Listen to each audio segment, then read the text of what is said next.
Bienvenidos a todos. Les agradecemos su participación en esta jornada de orientación jurídica en nombre de la Alcaldía Mayor de Bogotá y la Secretaría Jurídica Distrital, denominada Herramientas para la Prevención de la Corrupción en el Sector Público. Esta jornada de orientación es realizada por la Dirección Distrital de Política Jurídica.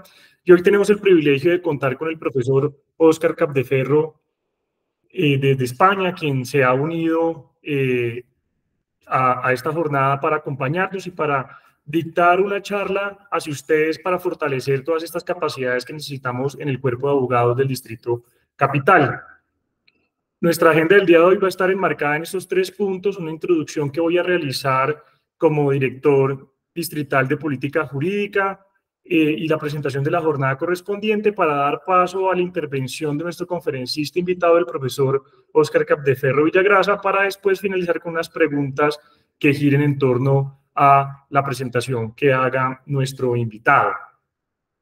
Profesor Óscar Capdeferro es un profesor agregado en Derecho Administrativo de la Universidad de Barcelona, ha dirigido el curso de posgrado en Buen Gobierno e Integridad Pública y ha coordinado el máster de Contratación Pública de la misma universidad. El profesor Capdeferro, licenciado en Derecho, como lo mencionaba, tiene máster avanzado en Ciencias Jurídicas y doctor en Derecho también por parte de la Universidad de Barcelona. Su tesis doctoral recibió mención internacional y el premio extraordinario de doctorado del curso 2014-2015. Es un testimonio de su dedicación y excelencia académica. Ha realizado estancias de investigación en prestigiosas universidades de Italia, como la Universidad de Bolonia, la Universidad de Ferrara y la Universidad de Roma Lumsa, así como en la Universidad de Oxford del Reino Unido. El profesor Capdeferro ha tenido producción científica que se ha centrado principalmente en el estudio de la corrupción pública, en materia en la que destaca la monografía del Derecho Administrativo y la Prevención de la Corrupción Urbanística, y fue una obra que recibió el Premio Jurídico Ferrer Eguizábal 2015 en Derecho Administrativo. Para hoy, él nos acompaña con el fin de darnos una charla sobre el rol de la inteligencia artificial en la lucha contra la corrupción en el sector público. Como sabemos, ese es uno de los temas que es bandera de la administración y en la cual se le ha apostado por este gobierno en su plan de desarrollo distrital, del gobierno, de que Bogotá confíe en su gobierno, y por eso la importancia de contar con su conocimiento. Entonces, doctor Óscar Capdeferro, muchas gracias por estar acá con nosotros. Muy bien, muchas gracias, doctor Cortés, por la presentación.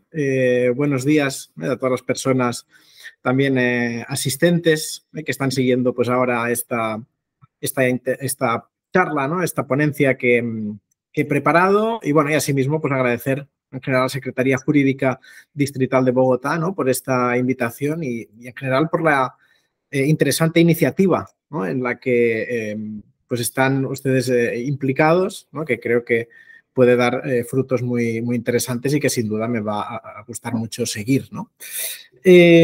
Para mi intervención voy a compartir unas diapositivas. Si me permiten un segundo, cargo el documento. Vale.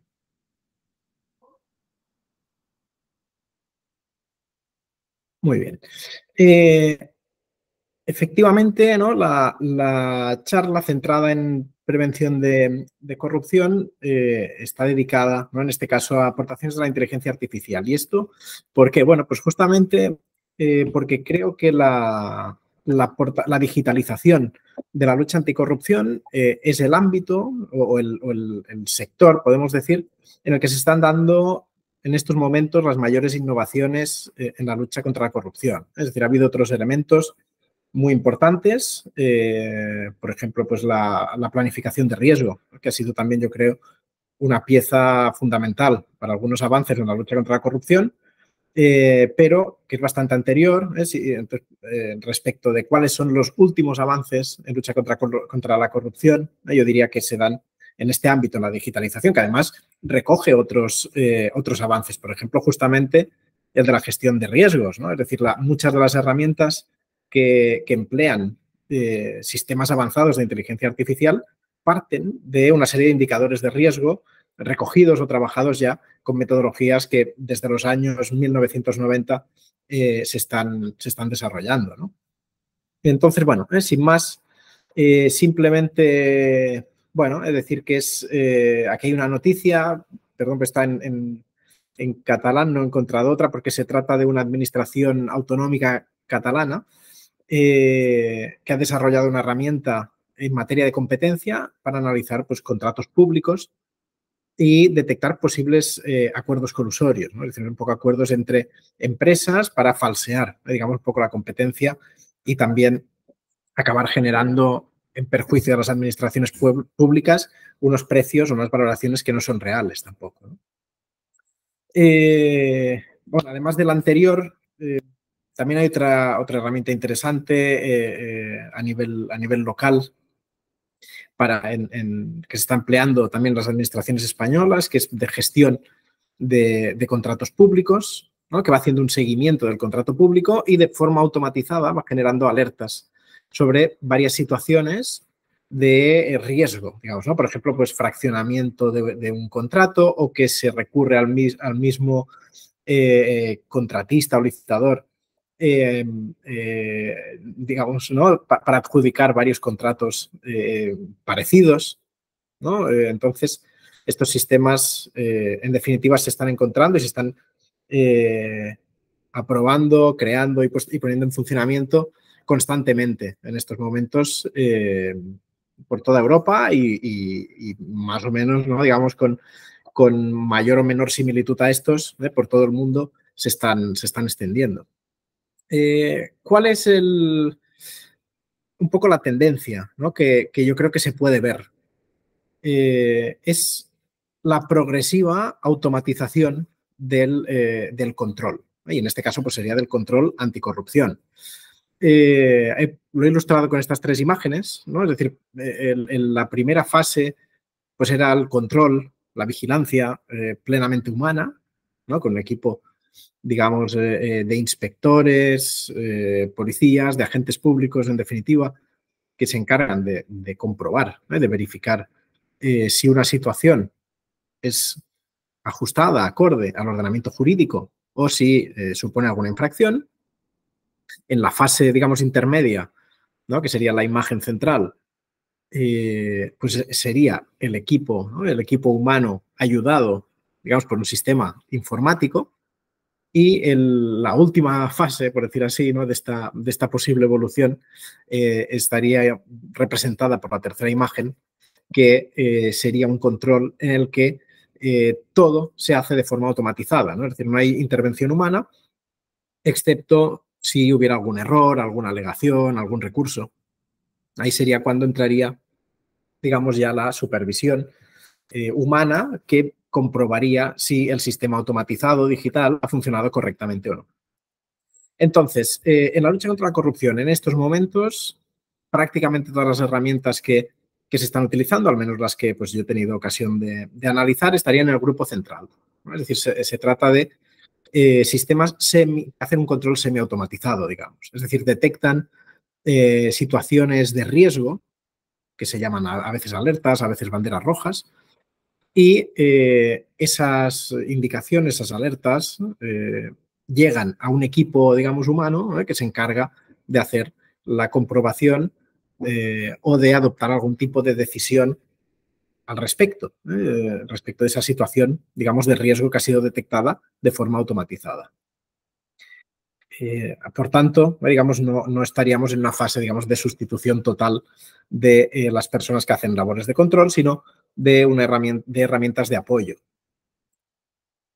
Sin embargo, sí que hay normativa que está adaptada a la posibilidad de automatizar plenamente el control. Aquí pues tienen un ejemplo de un reglamento español que fue recientemente reformado, modificado, para permitir las actuaciones, incluso con propuesta de sanción, plenamente automatizadas y que la intervención humana se daría únicamente en caso de que se presenten alegaciones, ¿no? Es decir, de que haya algún tipo de reacción por parte de la persona controlada respecto del control que se ha realizado de forma automatizada. Pero lo habitual, como decía, es estos sistemas semiautomatizados, que se realiza un análisis de una serie de datos, a partir de aquí se generan una serie de alertas y el equipo humano de intervención, de control, realiza las actuaciones de comprobación que considera pertinentes. Este sería, digamos, el esquema gráfico, ¿no?, de funcionamiento de uno de los sistemas de lucha contra la corrupción que analizaré, que es el sistema SALER, ¿no?, el sistema de alertas que se emplea en la Comunidad Valenciana, en España, para detectar posibles irregularidades en contratación, en expedientes de subvenciones y también en casos, digamos, de caja fija, ¿no?, de uso de determinados fondos. En cuanto a sistemas automatizados, no he podido localizar ninguno plenamente automatizado en la lucha contra la corrupción, porque ya he dicho que aquí no estarían estos sistemas, todavía no han sido diseñados de esta forma, pero sí que se pueden encontrar en otros ámbitos sistemas digitales plenamente automatizados que hacen todo el control de forma automatizada. Pues este sería el esquema gráfico también nuevamente de cómo funciona un sistema de control restringido de acceso de vehículos a puntos determinados de una ciudad, ¿no? Entonces hay zonas que por el nivel de contaminación que se pretende conseguir está prohibido el acceso de determinados vehículos contaminantes. Entonces este control se hace de forma plenamente automatizada con un sistema que permite leer las matrículas de los vehículos y en caso de que algún vehículo acceda sin estar autorizado para ello, automáticamente se genera la correspondiente sanción. Bien, me centro en cómo funcionan los principales sistemas de inteligencia artificial que se están empleando para luchar contra la corrupción.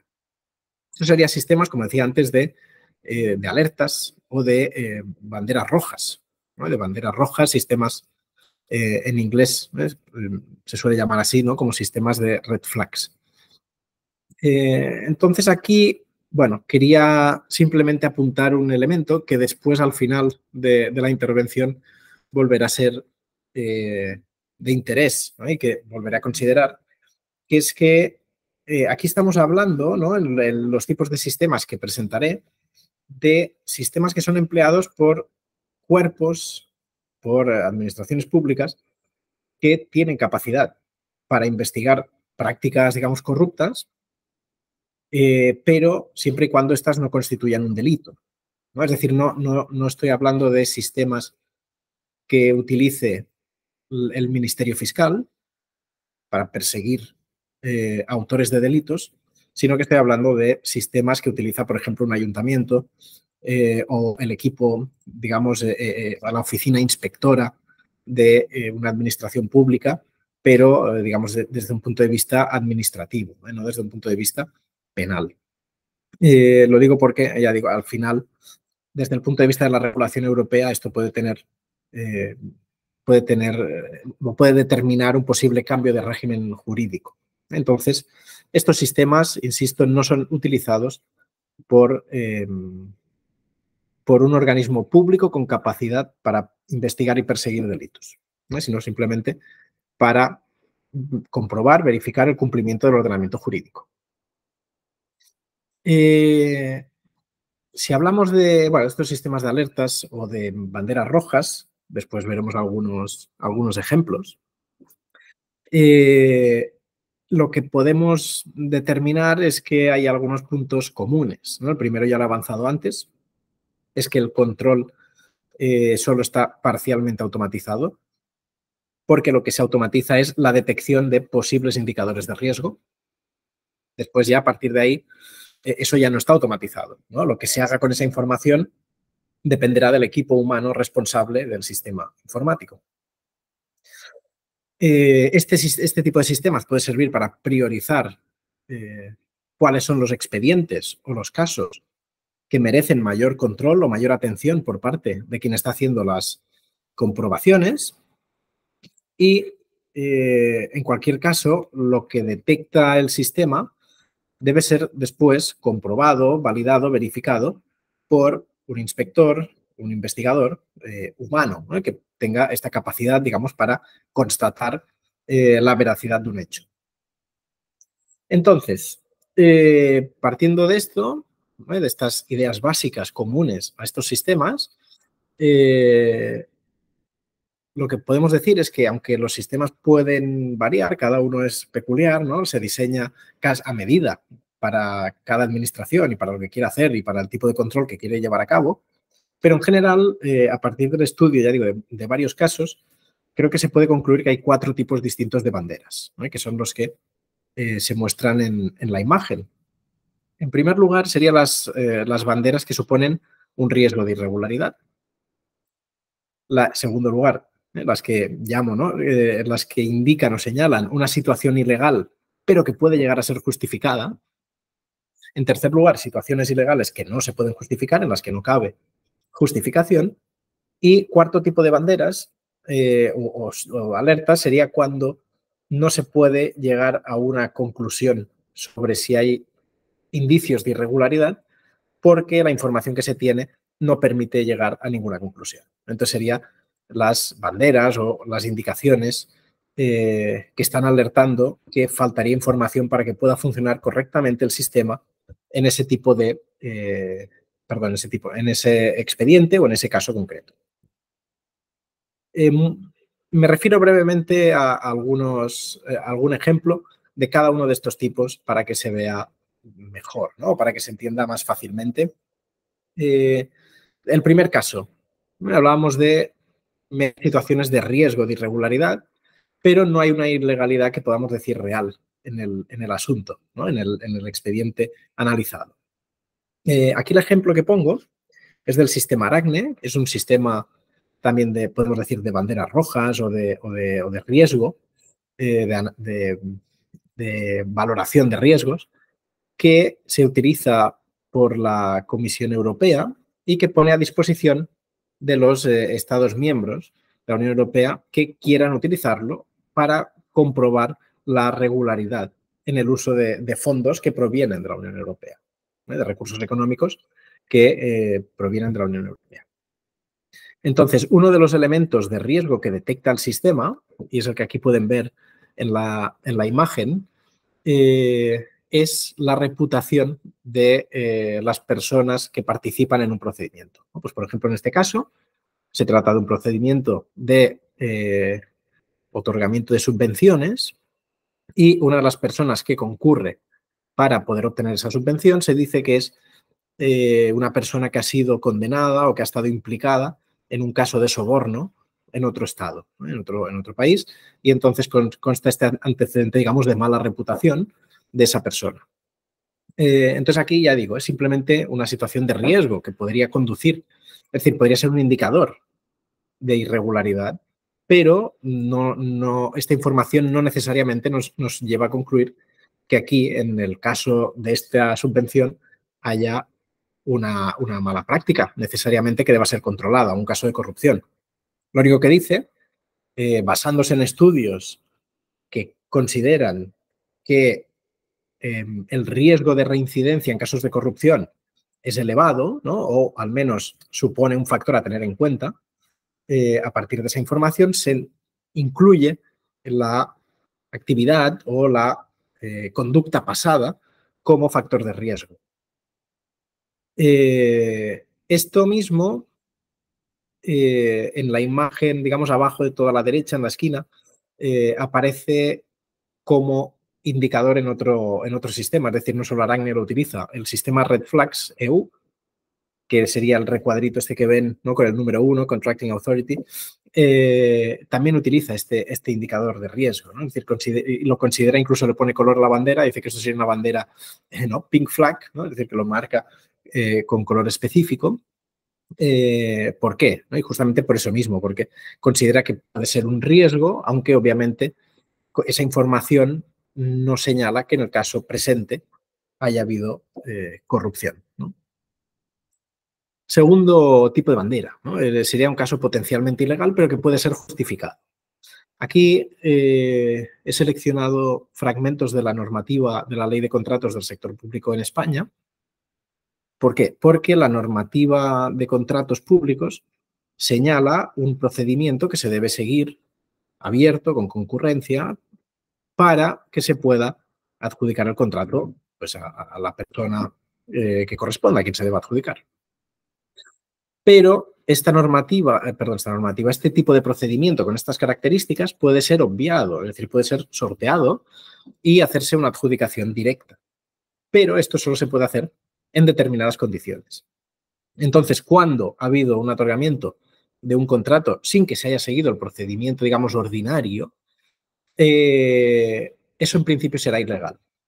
A no ser, como vemos aquí, que se trate pues, de un contrato menor que en función de la cuantía y en función de la justificación que se dé, podría ser legal, podría ser válido. Sí, entonces, es posible que se señalen este tipo de situaciones con una bandera y después manualmente se deba comprobar si se ha justificado correctamente, si entra dentro de las excepciones que permiten seguir este tipo de procedimiento, que en principio, ya digo, no sería el procedimiento ordinario. En tercer lugar, tenemos ejemplos de situaciones que son todas ellas ilegales. Aquí lo que selecciono es la Ley de Régimen Jurídico del Sector Público, casos de abstención, ¿no? Una persona con un cargo, empleo público, ¿no? Que debe actuar de forma decisiva en un procedimiento donde se da alguna de estas causas, no puede actuar, ¿no? Entonces, pues imaginemos, ¿no? Hay un caso de parentesco entre la persona interesada en un procedimiento y quien debe resolver, decidir en la administración pública ese procedimiento. Pues en ese caso, ese conflicto de intereses estaría marcado por una bandera. Y esa situación siempre conduce a una ilegalidad si no se gestiona correctamente. Perdón, y no hay ejemplos sobre información no concluyente, pero el sistema Minerva, que es un sistema del que expondré alguna cosa más adelante, es un sistema que se emplea en España. El sistema Minerva, en caso de no tener información suficiente para hacer sus análisis, lo que devuelve es una bandera negra, que llaman, ¿no? También nuevamente le asignan un color, bandera negra, que quiere decir que falta alguna información para que el sistema pueda actuar correctamente para detectar conflictos de interés y en ese caso la administración actuante, la persona responsable del procedimiento administrativo, debe suministrar esa información adicional para que el sistema pueda actuar correctamente y determinar si hay o no, por ejemplo, ¿no? Pues situaciones de conflictos de interés en un procedimiento. Voy ahora a abordar los ejemplos. Como decía, principalmente voy a tratar dos ejemplos, el sistema SALER, el sistema de alertas de la Generalitat Valenciana, y el sistema Minerva. Sí, el sistema SALER y el sistema Minerva, ¿por qué los he seleccionado? ¿No? Ya al principio he dicho que había otros, ¿no? El sistema ERICA, el sistema de Local Red, la Oficina Antifraude de Cataluña pues está desarrollando también un sistema también de alertas para detectar casos de corrupción. Pero en definitiva, ¿por qué me he centrado en estos dos? Porque estos dos son los únicos que son aprobados mediante normas jurídicas. ¿Sí? Es decir, es una práctica muy habitual que se diseñan estos sistemas informáticos, se ponen en funcionamiento, pero formalmente no tienen una cobertura jurídica para ese sistema y esa actuación. Entonces, yo creo que esto es importante desde un punto de vista de garantías, la regulación, es decir, que haya una cobertura normativa para el funcionamiento de este sistema. ¿Por qué? Muy sencillo, ¿no? Es decir, seguramente tiene que acceder a datos que tienen carácter personal. Como veremos, puede ser que sea necesario incluso establecer algún sistema de protección sancionador, ¿no? Para que el sistema funcione correctamente. Es necesario que se compense, pues digamos, esta pérdida de privacidad hasta cierto punto con garantías sobre la protección, los sistemas de recurso, el sistema de auditoría, de control de estos sistemas, el sistema, digamos, también de verificación de que su funcionamiento es correcto, que no incurre en sesgos, en discriminaciones injustificadas. Entonces, en este sentido, ya digo, yo creo que es importante que se cuente con un marco normativo para este sistema. Entonces, tanto el sistema SALER como el sistema Minerva han sido aprobados, en un caso a través de ley, en otro caso pues a través de una orden ministerial, ¿no? Una norma, digamos, de rango, en este caso infralegal.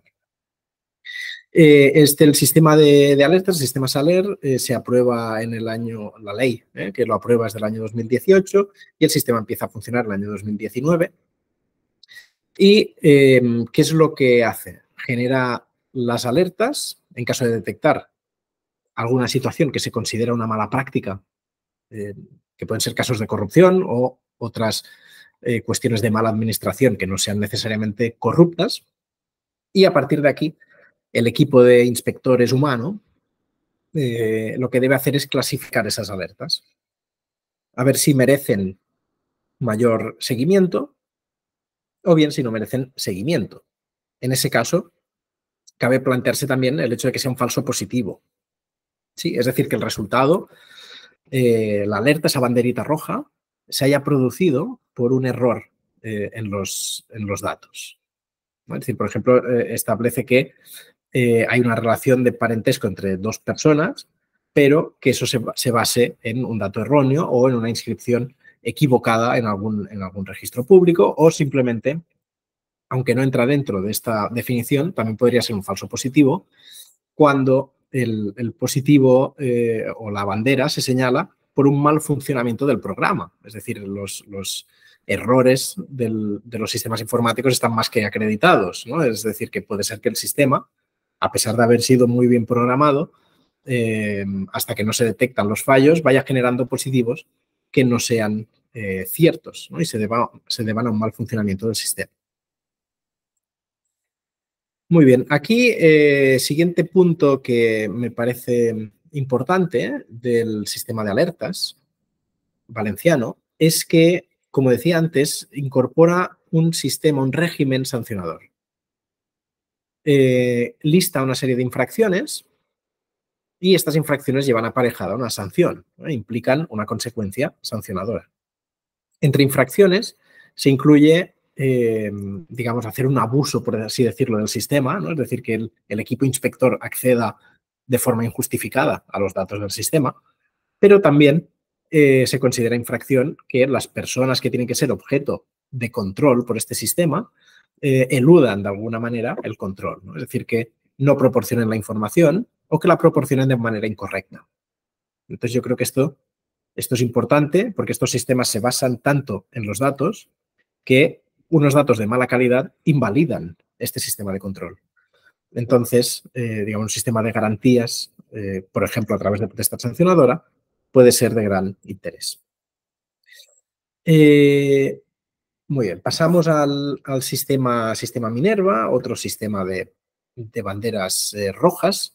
Este sistema, pues aquí está la orden ministerial que lo aprueba y lo pone en funcionamiento. Es un sistema que se emplea en los últimos fondos, digamos, europeos que se han repartido entre los estados, los fondos Next Generation, para que su uso, digamos, esté libre de corrupción. Se pide a los estados que adopten medidas adecuadas para gestionar conflictos de intereses. Que, como saben, el conflicto de interés puede conducir a casos de corrupción si no se gestiona de forma adecuada. Entonces, dentro de esta exigencia europea, en el Estado español se ha diseñado el sistema Minerva. El sistema Minerva que lo que hace es en expedientes, casos administrativos, procedimientos de otorgamiento de subvenciones y de contratos públicos, analiza la identidad de las personas que informan o deben decidir desde la perspectiva de la administración pública en esos procedimientos y la identidad de las personas interesadas, es decir, quien se presenta o quien presenta solicitud para recibir, ¿no?, o beneficiarse de la subvención o bien para concurrir en el procedimiento de contratación para que se le adjudique eventualmente ese contrato. Entonces aquí se busca el sistema Minerva, lo que trata es de trazar posibles conexiones familiares o societarias, empresariales, ¿no? Es decir, que la persona que decida, por ejemplo, no sea accionista de la empresa que ha presentado pues, una buena oferta para un contrato público. Entonces, este sistema se acompaña de las declaraciones de ausencia de conflicto de interés, que los responsables de la administración pública que participan en el procedimiento deben firmar.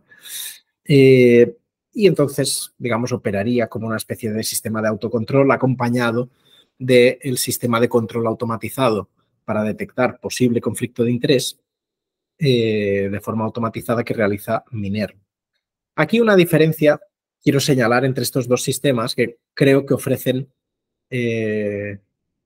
o presentan las diferentes opciones que se están explorando en la lucha automatizada contra la corrupción.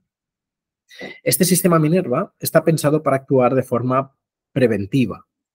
¿Qué quiere decir preventiva en este sentido? Me refiero a que el análisis automatizado digamos, para detectar los posibles casos de conflictos de interés se realiza antes de que los sujetos que potencialmente pueden incurrir en este conflicto de interés actúen o intervengan en ese procedimiento. Es decir, que cuando detecta un conflicto de interés es respecto de alguien que todavía no ha actuado en el procedimiento, sino que lo tiene que hacer en el futuro. Entonces, con esta información se debe gestionar esa alerta, esa bandera roja, para que aquella persona no actúe en ese procedimiento administrativo. Y entonces se evita, ¿no?, la irregularidad, el posible caso de corrupción. Sin embargo, el sistema de alertas que hemos visto antes, el sistema SALER, no actúa preventivamente, ¿no? Es más, es un sistema clásico, digamos, de control ex post, ¿no? Es decir, trabaja sobre expedientes administrativos, procedimientos abiertos, es decir, que todavía pues, no se han cerrado, ¿no? Va analizándolos a tiempo casi real, pero lo que analiza son actuaciones que ya han tenido lugar. No anticipa posibles irregularidades en ese procedimiento, sino que en ese caso no detectaría, por ejemplo, un riesgo de conflicto de interés para que se evite, sino que lo que podría haber detectado el sistema SALER sería un caso, por ejemplo, de falta de abstención. Es decir, había conflicto de interés, se ignoró, la persona que no podía actuar porque estaba implicado un familiar suyo en ese procedimiento actuó, o estaba implicada una empresa en la que tiene intereses económicos, actuó y esa actuación es ilegal. Esa actuación no era posible, debería haberse abstenido. Eso sí que lo podría detectar el sistema de alertas SALER. Sin embargo, Minerva no. Minerva está pensado para actuar antes, para operar antes, hacer una tarea totalmente preventiva de la falta de abstención. Bueno, el sistema Minerva lo gestiona la agencia tributaria, la administración, digamos en este sentido, la administración central, pero todas las administraciones españolas deben emplear el sistema en estos expedientes o en estos procedimientos de subvenciones y contratación que emplean fondos derivados del Plan Next Generation de la Unión Europea. Y a partir de estos resultados, que los resultados pueden ser, hay bandera roja, que quiere decir hay conflicto de interés, no hay bandera roja o bandera negra porque faltan datos, a partir de esto se establece un procedimiento para que se analice si la persona afectada por la bandera roja debe intervenir o no en ese procedimiento. Se establece un procedimiento garantista, yo por esto creo que también que es importante que se regule normativamente el uso de este tipo de sistemas, en el que se da audiencia a la persona afectada por la bandera. Esa persona puede alegar, por ejemplo, podría decir que los datos son incorrectos y que pues, él ya hace 5 años, por ejemplo, que no tiene participaciones en esa sociedad, ¿no? Y entonces, por tanto, no hay ningún conflicto de interés actualmente. Podría decir también que los datos no son correctos porque, por ejemplo, la persona que tuvo que introducir los datos en el sistema se equivocó y ha dado una identidad, una coincidencia que no tiene ninguna base, etcétera, ¿no? Y luego, además, en casos complejos de determinar si hay o no conflicto de interés se establecen órganos consultivos a los que se puede plantear la cuestión en caso de dudas sobre si en un caso concreto se da o no un conflicto de interés. Bueno, pues algunas ideas que quería compartir. Estos sistemas, como vemos, pueden servir para priorizar el uso de recursos, sobre todo humanos, escasos para el control, porque pues a todos nos gustaría, ¿no?, que los recursos de control fueran ilimitados para garantizar que así el cumplimiento normativo fuera la tónica, lo habitual, y se corrigieran todas las posibles digamos, vulneraciones o alejamientos de lo que prescriben las normas jurídicas y que, en definitiva, no hubiera casos de corrupción. Pero no es así, ¿no? Es decir, esto, en parte, pues proliferan casos por falta de control o de controles adecuados suficientes. Entonces, bueno, digamos, uno de los principales argumentos en favor de la lucha contra la corrupción automatizada es que puede servir para priorizar el uso de estos recursos humanos escasos para el control.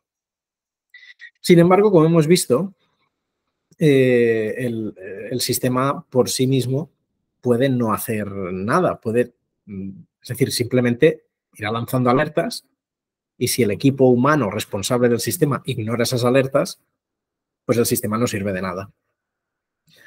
Esto es importante tener en cuenta también cuántas personas estarán usando el sistema y gestionando los resultados del mismo.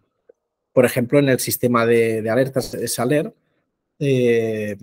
solo es un inspector quien se encarga de gestionar los resultados del sistema. Esto al mismo tiempo abre también otros riesgos de corrupción, ¿no? El hecho de que sea solo una persona la que se encarga de dar trámite a los resultados del sistema, ¿no? Cuando habitualmente, digamos, el monopolio en las decisiones suele ser problemático desde el punto de vista de la anticorrupción, ¿no? Por tanto, posiblemente aquí considerar que varias personas puedan acceder a estos resultados facilita, digamos, que no se haga un uso, digamos, casi arbitrario de los resultados del sistema.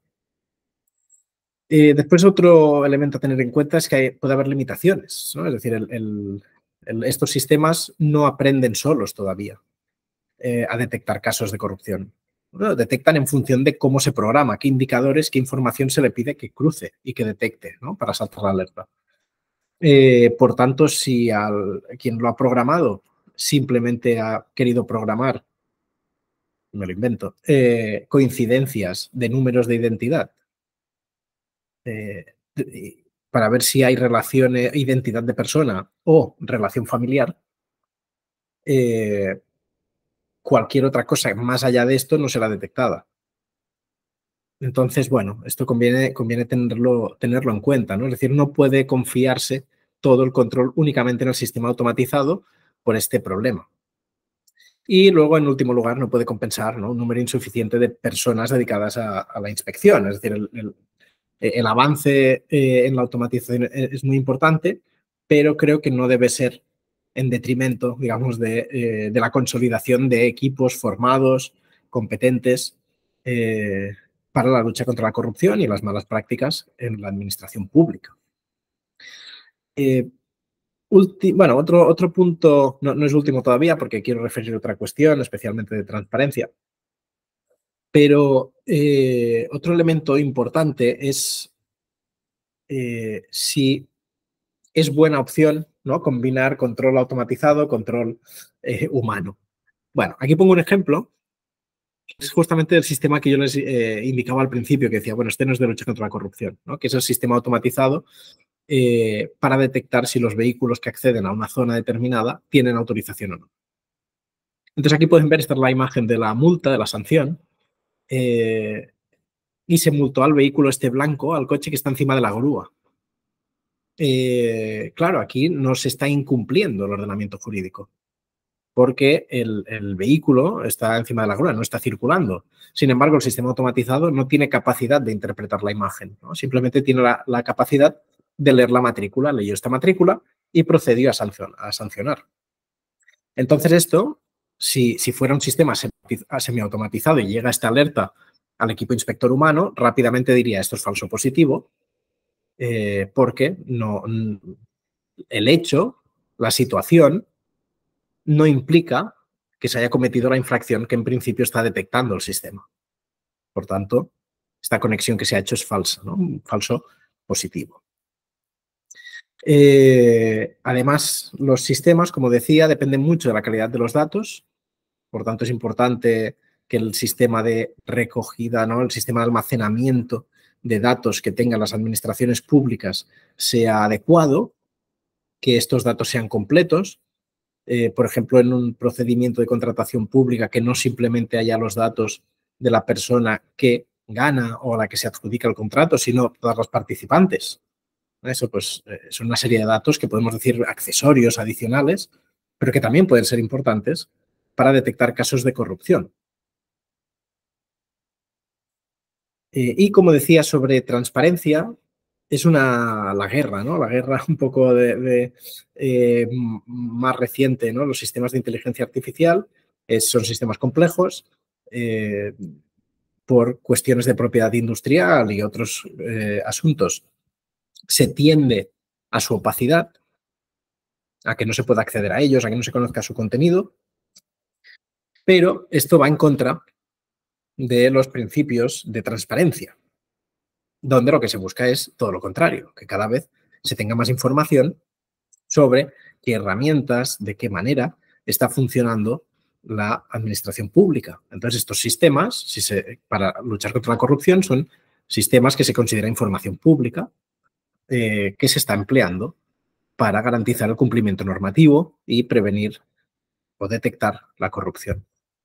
Entonces, bueno, sí que hay avances para garantizar la transparencia administrativa, pero al mismo tiempo tenemos que tener en cuenta que no es extraño que se prevea la excepción de la lucha contra la irregularidad, el ilícito, de tal manera que estos sistemas que sirven para prevenir, investigar, sancionar posibles irregularidades, en nuestro caso pues de corrupción, pueden tener justificada la opacidad, incluso en el ordenamiento jurídico de transparencia.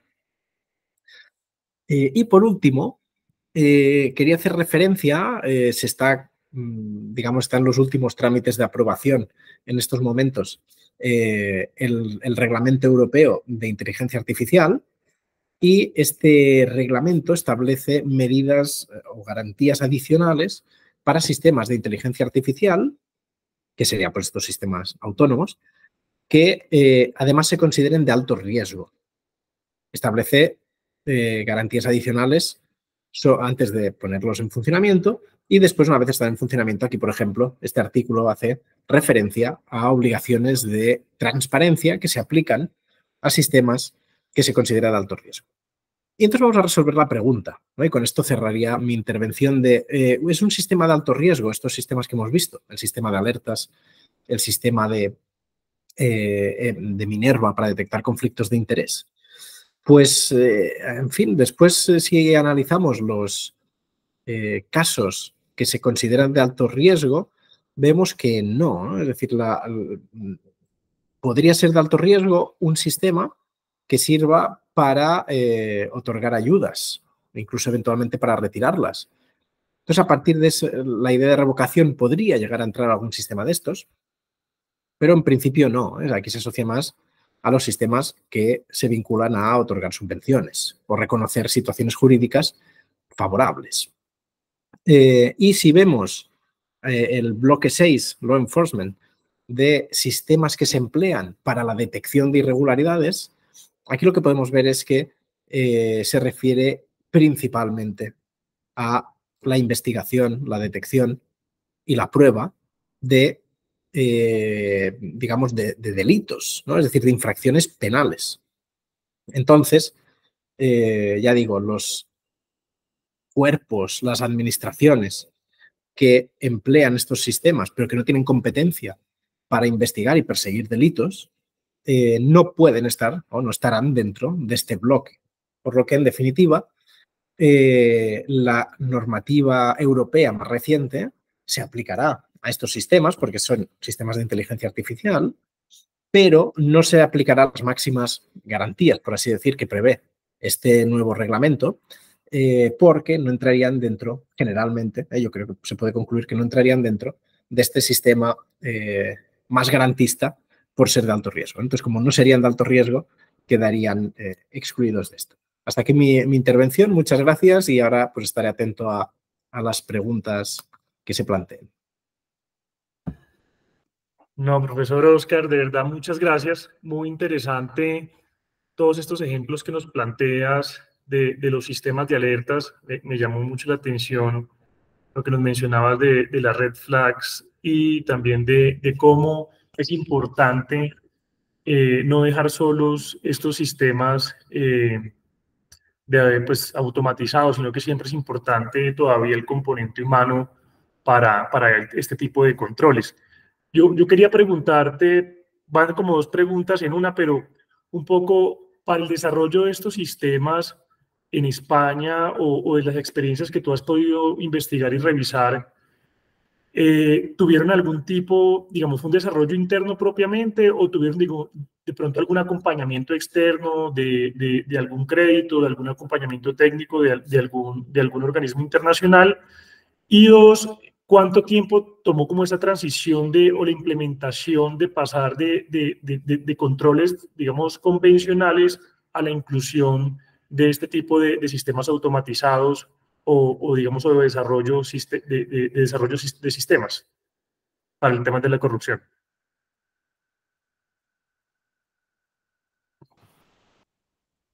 Sí, pues muchas gracias, Héctor, por la pregunta muy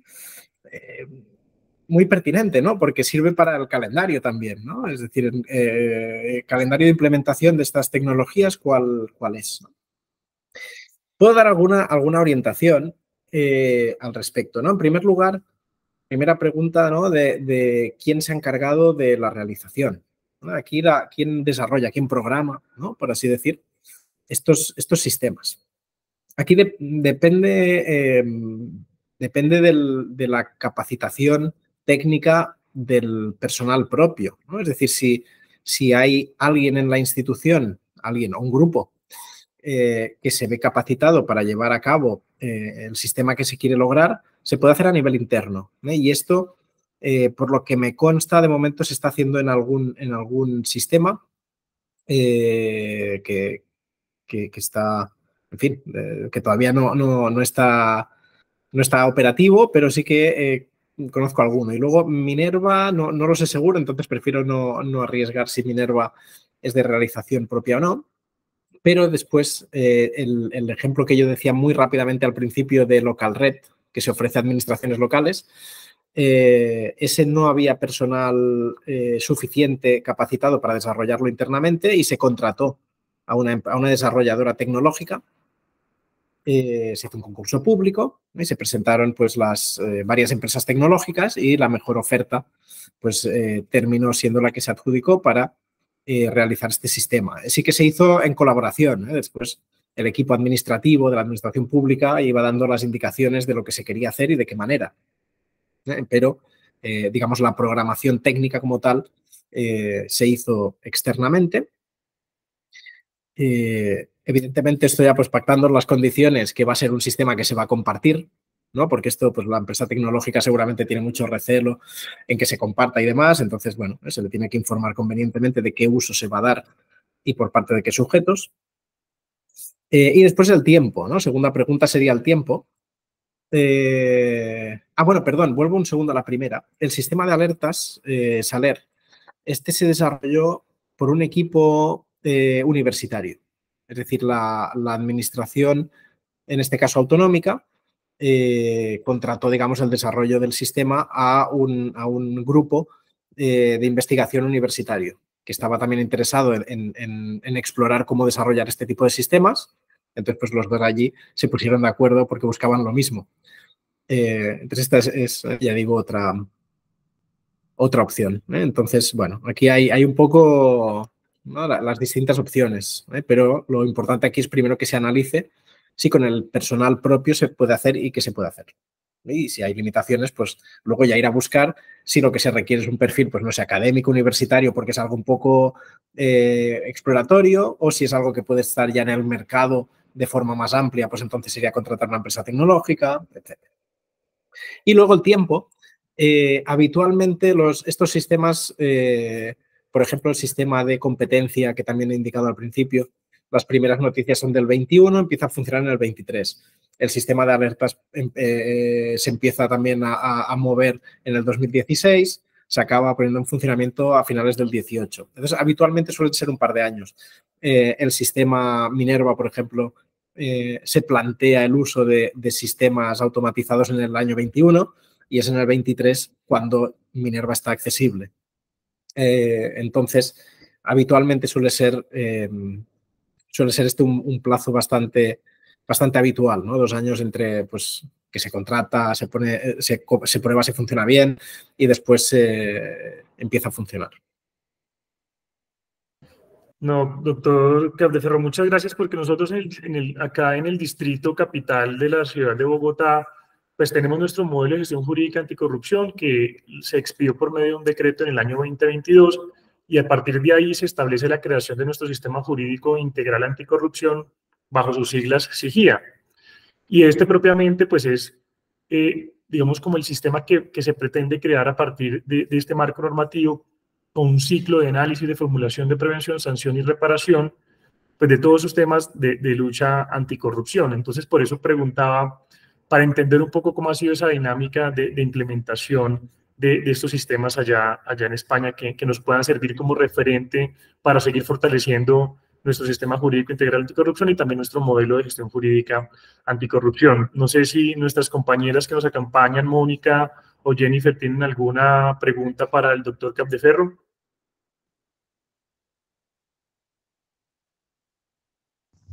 Sí, muy buenos días. Yo tengo una pregunta, profesor, y es básicamente, ya nos habló de un dilema ético, ¿no? El dilema de la transparencia frente a la necesidad de mantener la confidencialidad del algoritmo cuando se automatizan programas para la prevención o para la lucha contra la corrupción. Pero, ¿qué otros dilemas éticos podemos encontrar cuando tratamos de automatizar herramientas que nos permitan prevenir, identificar los actos de corrupción? Y como servidores públicos, tal vez también, ¿qué dilemas éticos podemos enfrentar cuando empezamos a utilizar una herramienta como puede ser GPT, donde le decimos analícenos tales documentos? Es necesario que al interior de las entidades empecemos a mirar y a regular el uso de estas herramientas tan básicas como las avanzadas.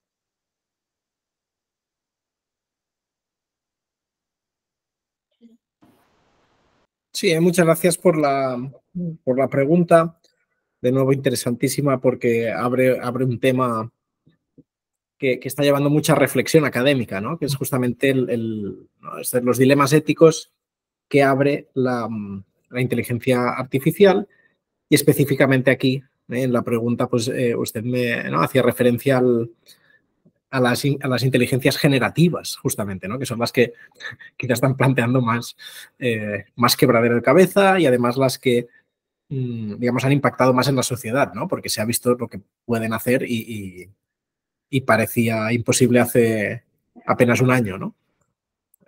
Bueno, aquí lo que yo diría, dilemas éticos, para mí el principal dilema que se da, como ya he dicho, yo creo que es de transparencia, porque esto es un poco más de concepción, ¿no? De concepción filosófica casi que se quiere dar a la administración pública, más transparente o menos transparente, ¿no? Se sabe que un sistema de alertas, si ya está preprogramado todo lo que puede detectar, dar mucha información sobre eso es dar la clave para evitarlo, ¿no? Es decir, ya se sabe lo que va a detectar. Si una persona sabe esquivar esos elementos que va a detectar el programa, pues se escapa al control. Bueno, aquí se debe valorar cuál es el nivel de información que sí se puede dar, ¿no? Entonces yo creo que esto es importante, ¿no? La proporcionalidad. Se accede a datos, algunos personales, ¿a cambio de qué? A cambio de que todo sea oculto, que no se sepa cómo va el sistema. Entonces eso quizás es demasiado, no guarda proporcionalidad.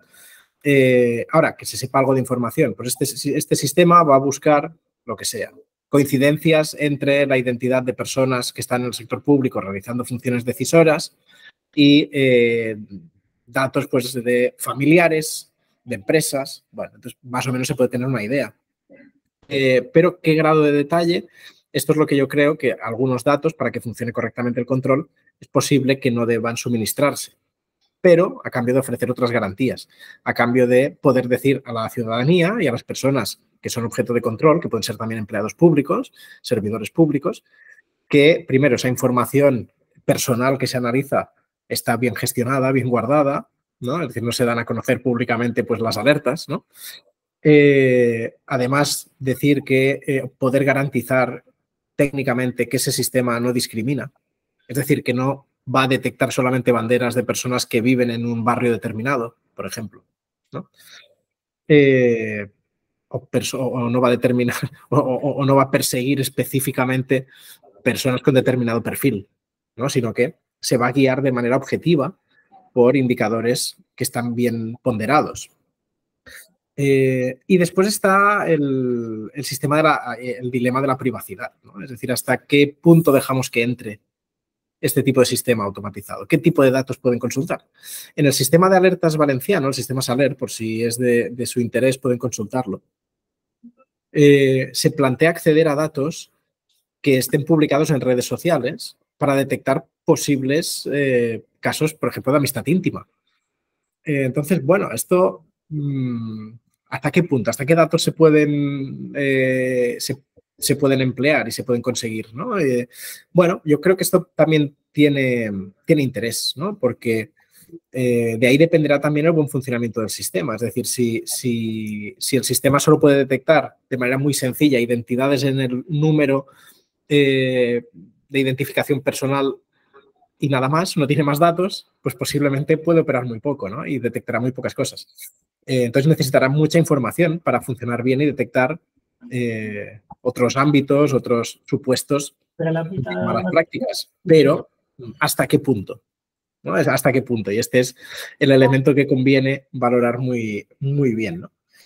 Y por último, sobre estos sistemas generativos, que de momento yo no los he visto utilizados en lucha contra la corrupción, pero sí que se pueden emplear, por ejemplo, para análisis de documentos, ¿no? Y imaginemos, no ya para prevenir, pero para perseguir casos de corrupción. Pues en un expediente administrativo de miles y miles de folios, se le puede decir a un sistema, pues como ChatGPT o otros, que lea todos esos documentos y nos diga si hay, no lo sé, si detecta alguna práctica extraña, ¿no? O alguna,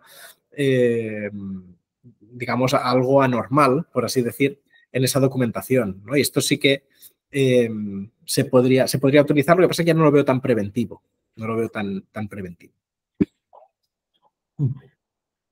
Muchas gracias, doctor. Realmente ha sido muy ilustrativo.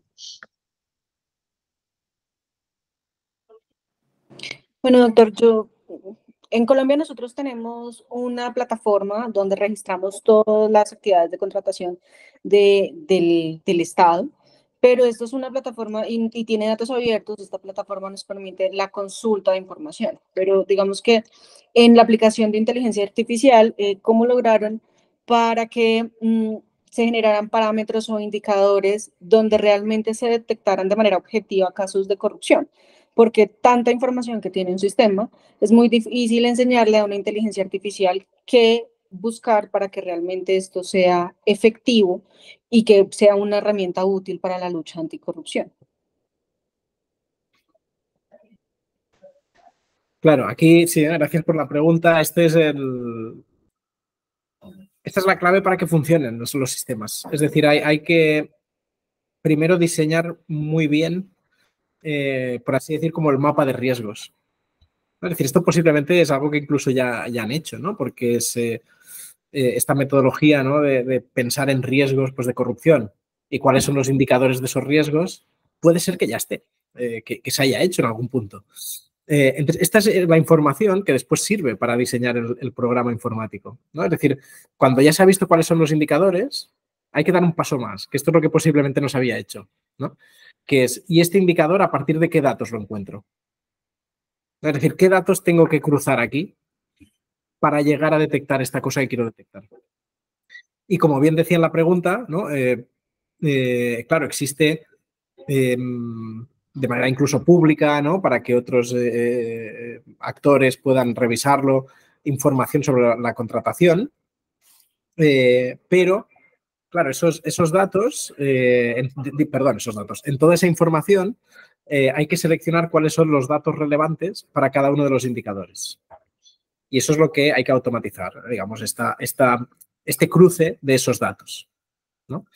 Pero vamos, ciertamente las dos piezas puede ser que ya las tengan, ¿no? Que primero es que la información esté digitalizada y que sea de fácil acceso a través de una plataforma que lo unifique, pues entonces ya es ideal. Y segundo, que se sepan los indicadores asociados a los riesgos de corrupción. Entonces, ahora falta el enlace entre las dos, ¿no? Para cada uno de estos indicadores, de todos aquellos datos, de todos esos folios que hay ahí publicados virtualmente, ¿qué es la información que interesa? Pues el número de identificación de la persona relacionado con en el registro mercantil o comercial esta persona, qué bienes o qué participaciones tienen las empresas, la identificación de la empresa para saber si participa en el mismo procedimiento, etcétera.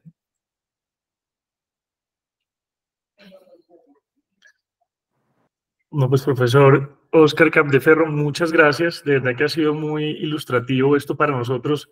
Como usted lo menciona, creo que tenemos muchos elementos que tenemos que poner sobre la mesa y a ver cómo damos el paso siguiente de cara a mejorar y a fortalecer estos modelos y sistemas anticorrupción que tenemos tanto en el Distrito Capital como a nivel nacional. Para mí ha sido un placer poder contar con usted y que se pueda dirigir a nosotros y a todo el cuerpo de abogados del Distrito Capital, contarnos de sus experiencias, contarnos de estos ejemplos que ya están en la práctica y que sin duda sirven como un referente de hacia dónde debemos mirar. Entonces, en nombre de la Alcaldía Mayor de Bogotá, de la Secretaría Jurídica Distrital y de todo el cuerpo de abogados del distrito que están muy pendientes de mejorar día a día, de fortalecer sus conocimientos y sus capacidades, darle un agradecimiento por aceptar esta invitación y esperamos poderlo tener nuevamente en estos espacios.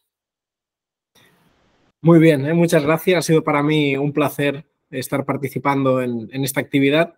Es un tema que me parece muy interesante y además, vamos, me siento privilegiado, ¿no? de primera mano, pues saber que están trabajando en este tema tan interesante y sin duda, pues espero y deseo que tengan mucho éxito con sus iniciativas en esta materia. Muchas gracias.